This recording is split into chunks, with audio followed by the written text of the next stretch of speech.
Hi there, we are bringing you another episode of Generation Who Cares. I have always thought that bringing positivity is one of the most important things in life. So when I thought who would be a great example of this, I thought of Debbie Sinn. Her story of bringing joy to people in her early career and how she channels that through the same energy today will hopefully bring a smile to your face and a positive feeling moving forward. Here's the next episode of Generation Who Cares. Well, Debbie, thanks for joining. I appreciate you coming on and being part of the show. I am honored to be in the presence of a Wriggle Oh, spreader, boy. Okay. Well, that's good. as I am one myself, That's so true. it works That's out true. well. That is true. Well, thanks for coming. I appreciate it. The reason I wanted to have you on the show takes me back to a couple weeks ago when we were at a place, a local watering hole called Wrench Forder. And you remember where we were at for Mike's birthday party? We had a couple of drinks. Okay, I'll just say it was French Quarter. Oh my gonna God! say- Duh! Oh, So I don't remember that place.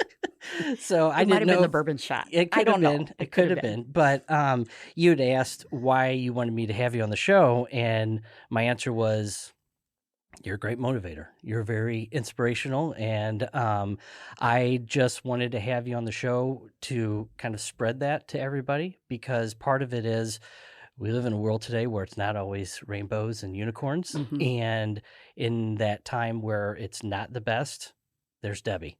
So that's kind of why I wanted to have you on the show. So we'll start with where you started your, what I would call your extroverted life.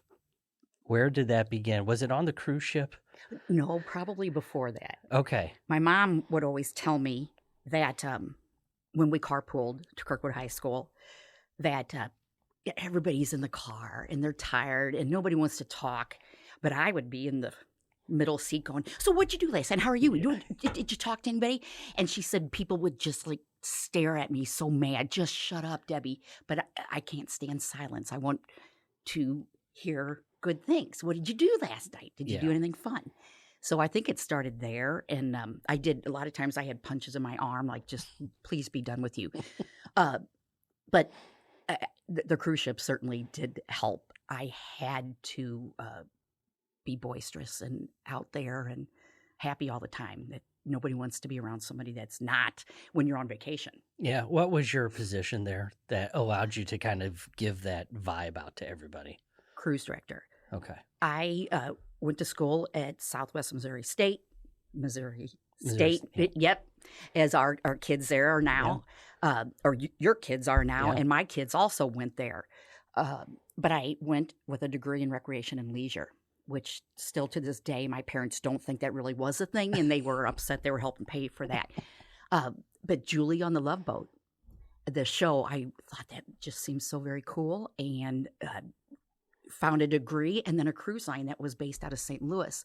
The ship never came here, but that's where it was based. And so I stalked them on the weekends, trying to see if there was anybody ever there that I could do a practicum. And then I did my internship, a year on the ship as a stewardess. And then at the completion of it, I was hired as a cruise director and did that for 13 years, Wow. which was phenomenal.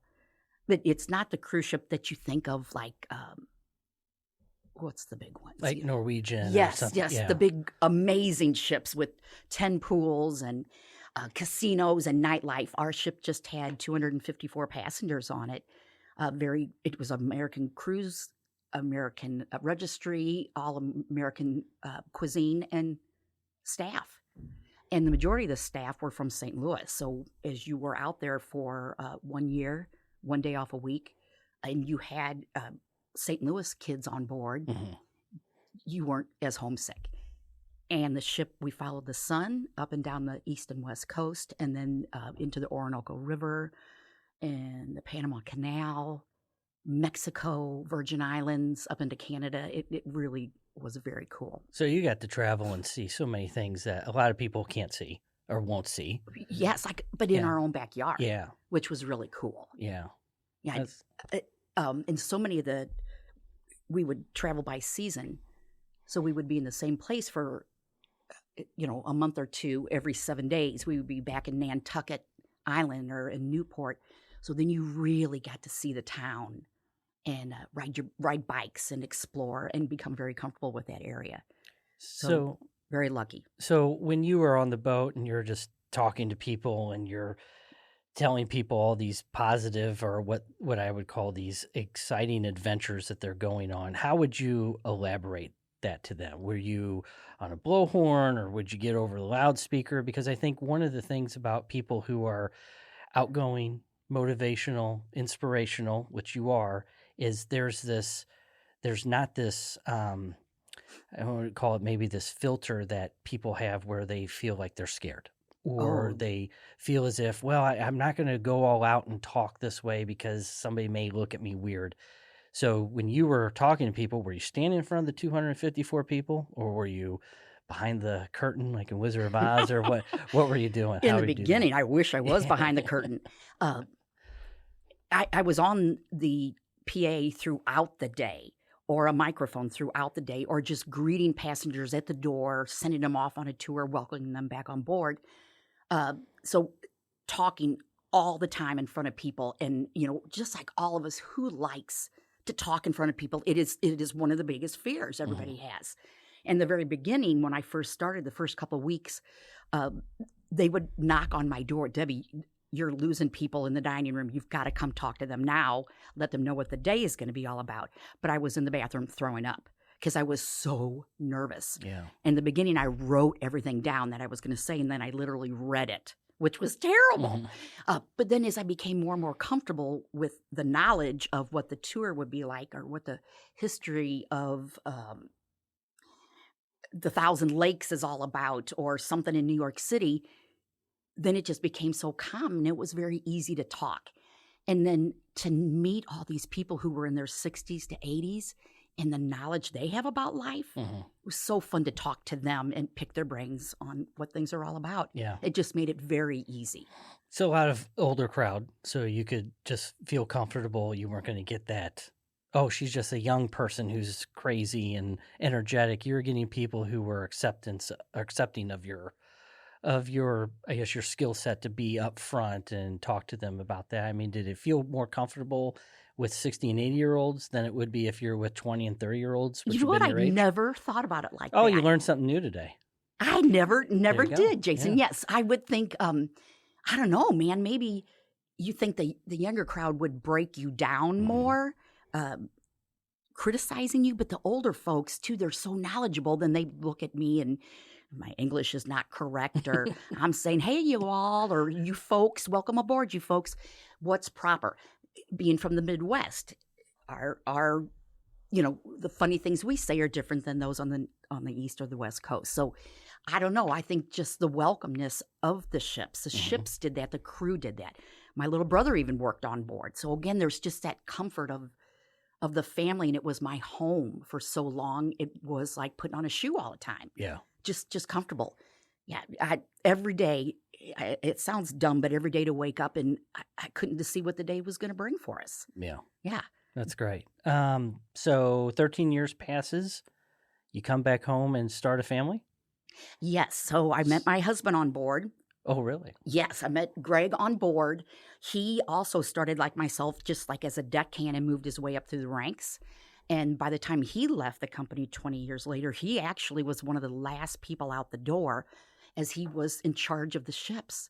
This young 28-year-old kid from Marissa, Illinois, and he was running these cities on the water. So proud of him for that.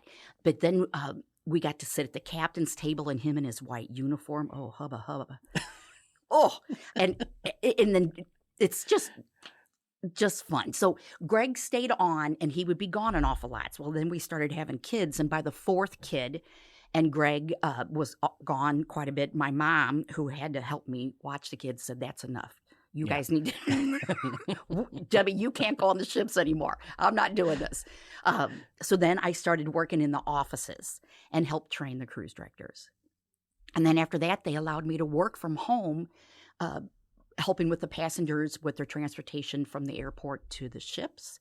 So I got to work with the kids in the house. That was super. And then I just did mom things.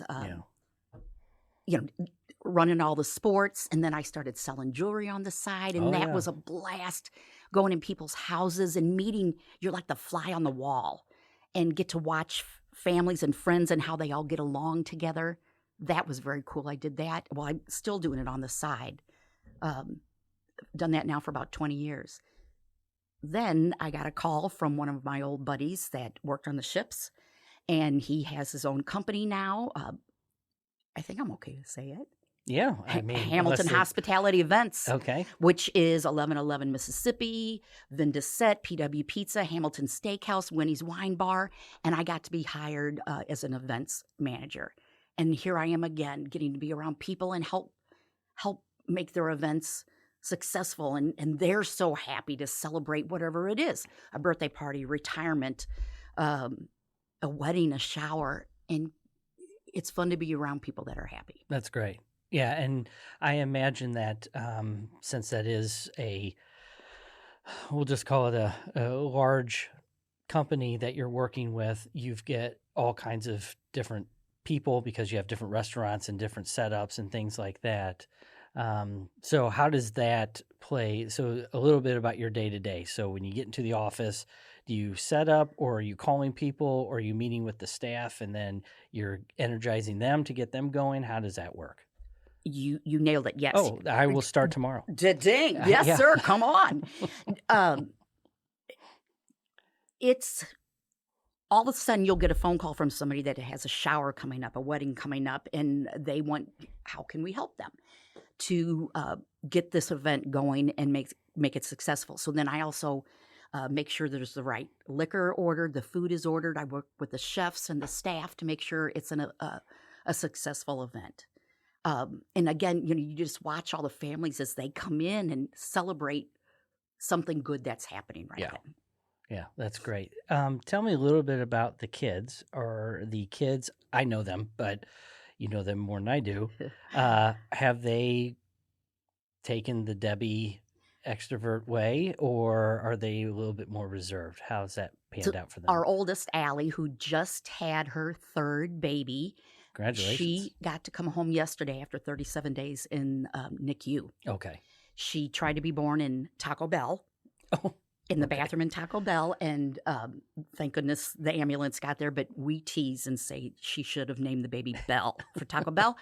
But that is not her name. It's beautiful Miley. But she got to come home, and Allie went to Missouri State also and has a degree in hospitality. Okay. So all four of our kids have worked at Bricktops in Frontenac Plaza's parking lot there. Yeah. So in that sense, yes, hospitality still runs in the family. Maddie's in New York City and has done some fun traveling herself. She has been able to be on Summer House with the Bravo network a couple times, really enjoying that and meeting some really cool people. She does some nannying, personal assistance, but she's making New York work because it's not easy, and she went during COVID, and she made it work. That's awesome. And then my daughter Chloe, Bricktops also again, and is working to go to school to be a counselor, psychiatrist. And Jake is finishing up his final year and a semester or so left, and he wrestles at Missouri Baptist. Oh, okay. Yeah. Oh, yeah. So business degree. Yeah. Very good. Very good. Yeah. So really one of them kind of followed that. Yeah. Yeah. So talk to me a little bit about your friends. You went to, was it Kirkwood?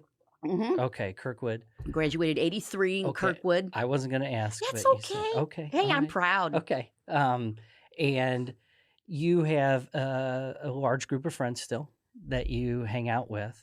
How do you, and when they listen to this, they'll probably maybe laugh or giggle or say, yep, that sounds about right. How do you motivate them? And when you are with them at a get-together, party, family gathering, whatever, what is that vibe like for you? And do you feed off your friends? Like when they're just, maybe somebody's having a bad day or something, you kind of notice that. Do you just feed off that in a good way so turns around a little bit? I mean, describe to me what a get-together would look like on a Friday at 5 p.m. at Ice and Fuel in Kirkwood. Oh, yeah. Lots of hugs, catching up on what's been going on, some good cold brews, and then just, there's, as parents, there's the good and the bad, and you want to support each other. But more than anything, it's just laughing, just being there to support each other and know that you always have somebody that will be there. And when I went to school in Missouri State, the very first day of college, the first hour, a gal came across the hall and said, we had our names up on the door. Yeah. And mine said Rigglesberger Heimersheimer, Debbie Rigglesberger Heimersheimer. And she looked at me, she goes, is that really your name? Well, from then on, we have been inseparable best friends now since we were 18. That's awesome. Yeah. Support each other every day. And I feel like I work hard to keep those friendships, from the high school friends, the grade school friends, to the friends that you make from your kids when they're in school, and baseball and soccer and gymnastics and all that. That feeds that. It's so important. Yeah. Very important. I've had a couple of groups in here the last couple of weeks when I've done some shows, and I'll just quickly ask you this question. How has technology changed the way in which you have brought up your kids or have been a parent to them compared to when you were their age? I mean, technology has just really flipped everything. So explain to me a little bit how you feel about that and what challenges you've had to, I think, go through with your kids. Yeah. From my oldest, Allie, to the youngest, Jake, there's 10 years. And so Allie and Maddie did not have cell phones growing up. Mm. They just missed that stage of our world. But Jake and Chloe have. And then, of course, COVID came in. And it changed things a lot. I really do think so, in the way that they entertain themselves in their heads, and things that they knew that their friends were doing. FOMO is one of the worst things in the whole wide world. Yeah. Oh, yeah. And I think phones do a lot of that. But then again, there's so many wonderful things too. You can keep up with old friends with a phone, through Facebook, with a quick text. But then on the backside of that, when you would like to talk to your kids, like physically talk to them, even a phone call, they'd rather text. Yeah. So that's where the world is getting different. And being older, I don't care for that. Yeah. I really don't. I want to talk to you. I want to feel what you're saying and not try to feel it through a text. Oh, absolutely. Mm-hmm. It's a big deal. And I think it's really, I only have one left in the house. So we try to communicate with her the best we can through talking, but it's usually through the phone. So you're the same thing with Audrey too. Yeah, it's crazy. I mean, I will text her, "Hey, how's school going?" Or, I'll text her a question about something important, and I won't get any answer. But if I ask her what she wants for dinner at Cane's, I get an answer in my order. In 10 seconds. Really? Yeah. You're like, come on, man. Yeah, and she's literally 35 feet away from me upstairs, and she won't even come downstairs. I mean, it's just, so it has definitely changed over the years, even since Audrey and Claire, 7 years difference. Yes. It has changed. It really has. And Audrey's still in high school. Yeah, she's a sophomore. A sophomore. Yeah, so that, again, she's really, really did grow up with phones in her life. Yep, that's all it is.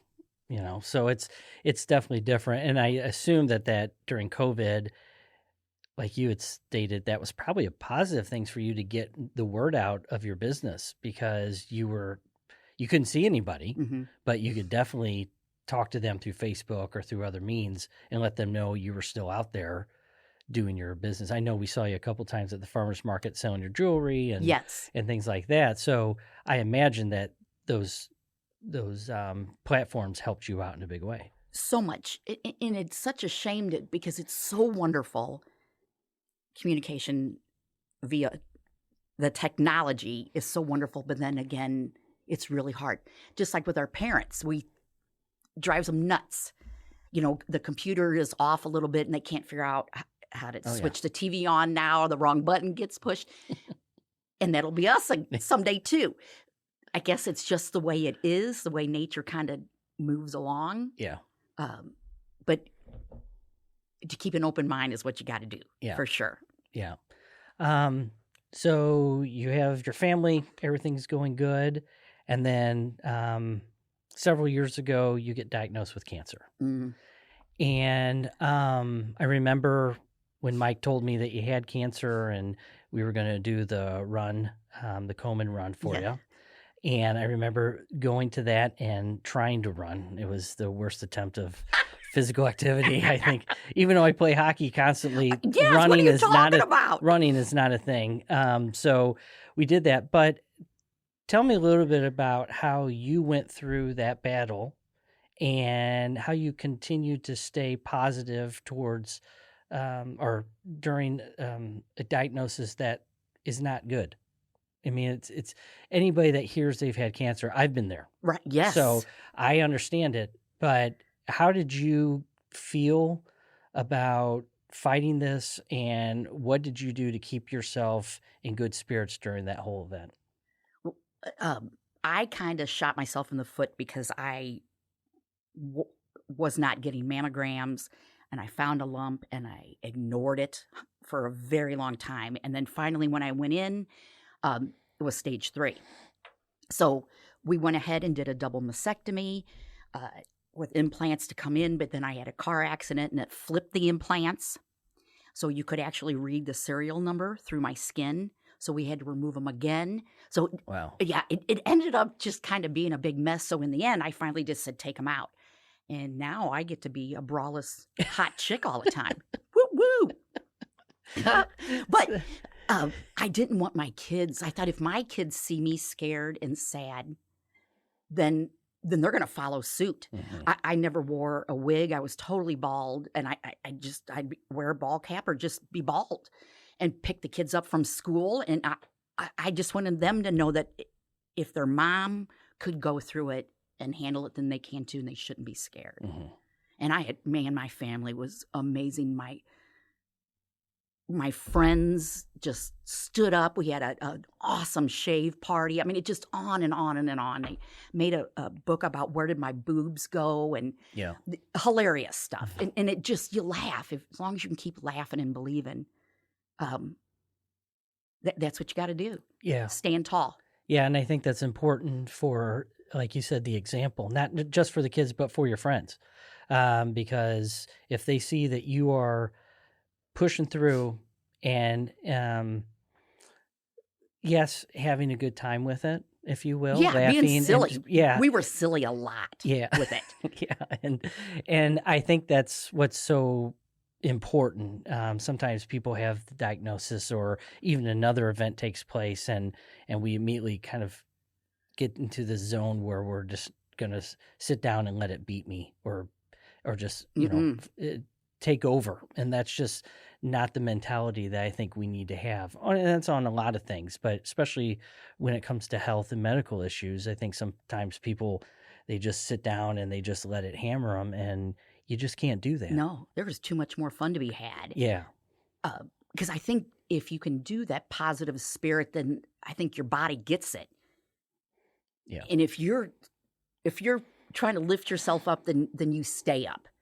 If you're down, you stay down. Yeah. And I think that's a big deal. I think a lot of people don't realize that, how important that is. So you battle that, you come back, and now you're with this hospitality group.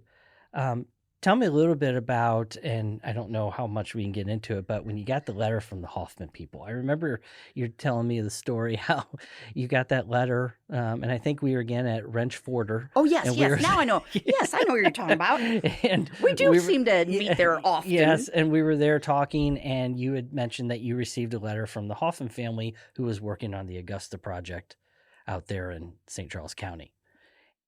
How did you get contacted, and then what was the outcome of that whole process? Because I believe there was a story where not only were you getting a letter, but I think multiple people were getting kind of the same letter. So when you first got that, what did you think, and did you think it was an opportunity for you to even expand even further in your job, in your career?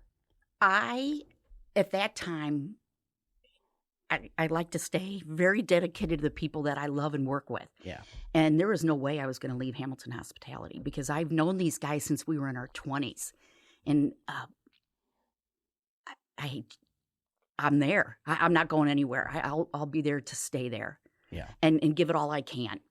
And I'm sure glad I felt that way because now things are not going so well on the Hoffman side. It was definitely the right decision, but I'm not going to, I would, too dedicated to the people that have believed in me. Yeah.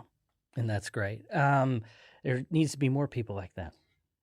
I think today, some people have a job for 3 or 4 years and then they move on, and you can't have consistency or you can't kind of keep the ship going because you've got to change everything.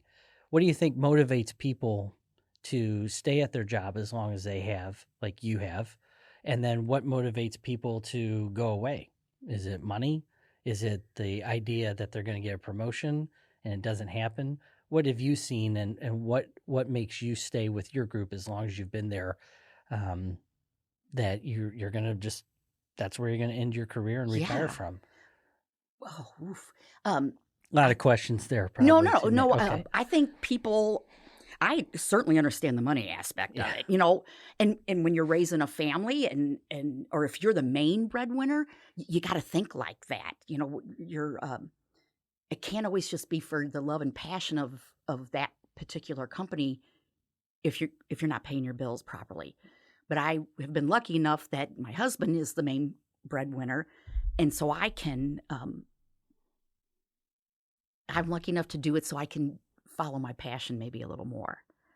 And these people I work with are just so dang fabulous. Yeah. And I get, again, to walk in all the time, and the people that are there are happy because they're celebrating something fabulous. And that's such a buzz right there. It's a dang good drug. Yeah, it is. Yeah. It is. What people have motivated you and inspired you in your life? Mm. Oh, golly.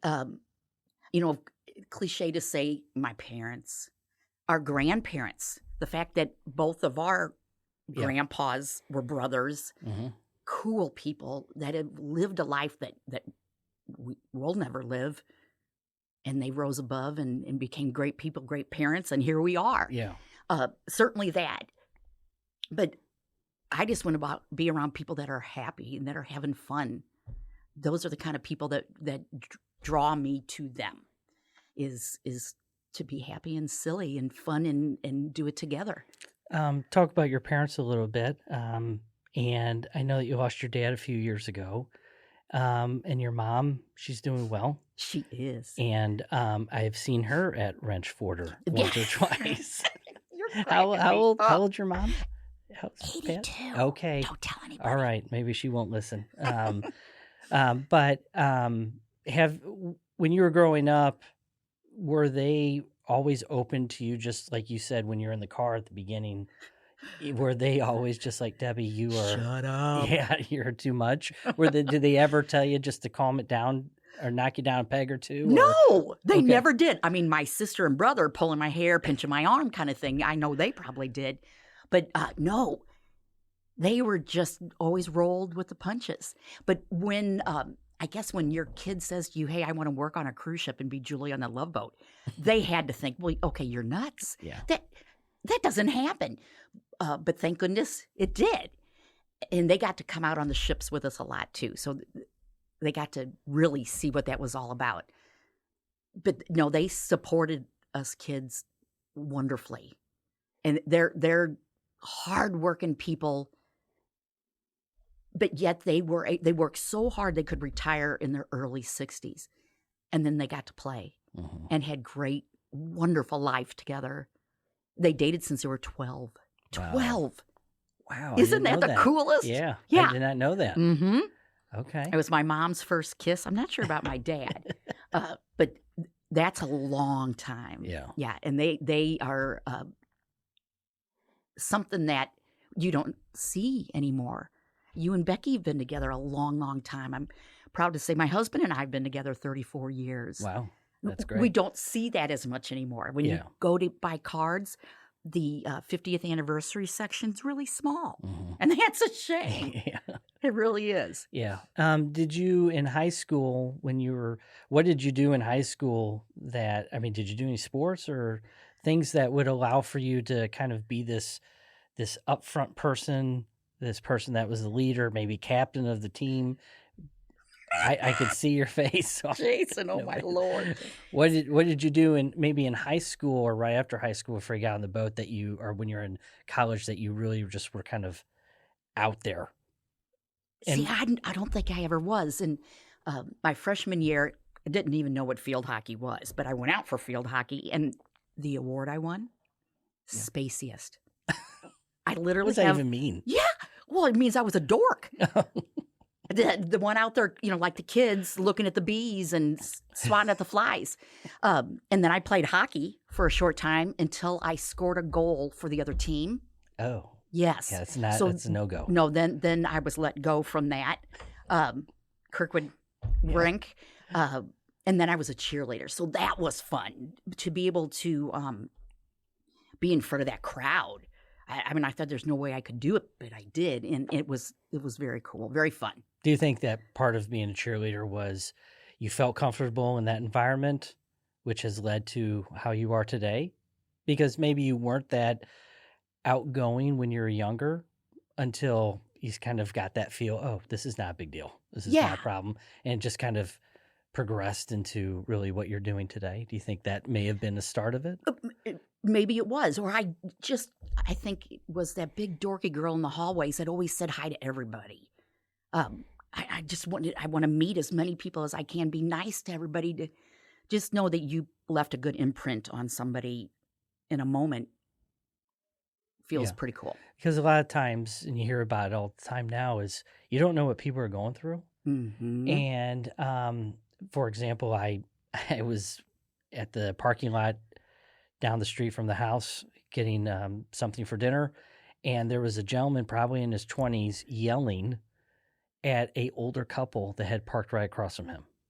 And I mean, he was yelling to the point where when I put the card in, I started walking in that direction because I could hear it and I wanted to see what was going on. Yeah. And the gentleman was so animated, it was almost embarrassing. And so the older couple that was there, they were probably in their 70s. They just had enough and they were just kind of walking away from it. And the gentleman kept going after him. We don't know what the gentleman was going through that he's so angry. And we don't know what the older couple was having that day that, they were just tired of it.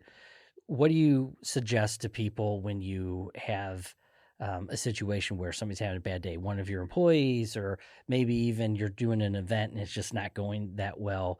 How do you regroup, evaluate the situation, and then go out and say, okay, here's what we're going to do and we're going to change this? Mm-hmm. What is your go-to when it comes to something like that?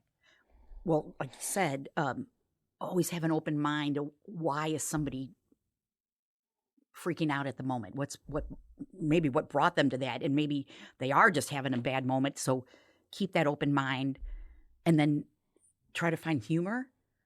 If something is maybe going wrong at work, if you try to make a little joke about it and then everybody takes it down a notch, or I'll take the blame for it and let them know that I know we can turn this around. Just a smile, a hug, a wave. Sometimes if you're just walking down an aisle somewhere and you just smile at somebody, or you say, hey, I really like that hat. That's the coolest hat. Where'd you get that? Or those orange shoes are amazing. Compliments go a long way, and a great conversation starter. What has been the most challenging situation you've had to go through in your life? Damn, Jason. Sorry. And well, how about this? When you're trying to motivate people, more of like when you've been down yourself, how do you take it and say, I'm going to get through this? Yeah. Humor. I think you find some kind of silly humor, or I'm not afraid to walk up to somebody at work or one of my friends and say, hey man, I just need a big old fat hug right now. And if a little tear comes out, that's okay too. Let it roll. Yeah. Yeah, turn it around. How can you turn it around? But don't feed into it, because then it's just going to grow. And if other people see that you are down or scared or worried or, oh shit, this is bad, then it's going to affect them too. Mm-hmm. So try to be up. Always Yeah. try to be up. And what has been, you would say, is probably you probably had a lot of moments. So I'll just try to pick the best one. What's been your most exciting moment to this time in your life so far that you could say, I was at my zen. I was locked in. That was my peak so far. There's stages. There's the high school stage. Then there's the college stage. There was the Clipper Cruise Line stage. My girlfriend's now stage. My kids. Now the grandkids. I could never nail that down because it just keeps evolving. Yeah. And that's cool. And what's next? Bring it on. What else is just going to float my boat? Yeah. Thrill me. Well, it could be the fact that you're on this podcast and your kids had. Yeah. And I have a Budweiser right in front of me, a tall boy. Yeah. I'm hanging with my cousin. Yeah. You can't beat that. So if you were to stand in front of a crowd of, say, 1,000 people, and they were giving you 5 minutes to tell them how to get through a day and feel motivated. So I've gone to a couple of I forgot what they were called. I've been there and I can't even tell you what they were. I can't remember, but they were these summits that are in August, and I've gone to them, and they're all motivational. There's a bunch of speakers. It's like a 2 or 3 day summit. It was in Chicago. And I went there, and every single person would have kind of like an end comment or an end moment where they would just give a summary of what it takes to be a positive person. What do you think yours would be if you were to talk to a bunch of people in the crowd and just give them 30 seconds, 5 minutes, whatever it is, of just stay motivated, keep going, be inspired, help each other, and just allow for whatever happens, but know that you'll come out better on the other side. Did I just say it? Pretty much. Oh, okay. Yeah. Well, I was and that's you in a nutshell anyway. Well, I was thinking that there's been a moment maybe that you've had where you've had to have that conversation with somebody. Maybe it's just an individual. Yeah. Where you've had to have that. What was that conversation like? And if you can remember what it was, and then how did the person react, and how are they doing today after having that conversation? I am going to say it's just stop looking at the negative. Stop trying to wallow in that sadness, the madness, the craziness. Find the good spot. Focus on something and chunk it down a little bit at a time, and find something. Every day is a brand new day. Mm-hmm. And what can you do to take little chapters of it and try to right the wrong, or just not wake up sad, wake up happy, and try to keep that all day long. There's always going to be rough days for sure, but just stay happy. I want people to want to hang around me because I'm happy. I don't want people to say, oh, that dang Debbie, she's so poopy all the time. I want them to come around and hang around me because they want to hang around me, and it's going to be fun. Yeah. So I want to be that person. So how much longer do you want to keep working to keep people happy? Keep motivating people? I am lucky enough right now that I can still travel to see my friends and do girl trips and see my grandkids and still work. And I'm home early enough to have a fun night with my husband, a nice dinner, and be in bed by 7:48. You know, it's great. Where did you have dinner, Miss Sherry's? Yeah. Miss Sherry's. It is my favorite. Damn it. Now everybody knows. With the Jell-O and the little whipped cream on top. Yeah. Yeah. I don't know why I'm talking about it like I haven't been there. Well, yeah. Well, that's good. That's good. Well, I appreciate you visiting with us today and giving us a lot of positive words and thoughts, because I think it's very important to have that in everyday life. So thanks for coming. Thank you, Jason. All right. Something special, buddy. All right. Talk to you later.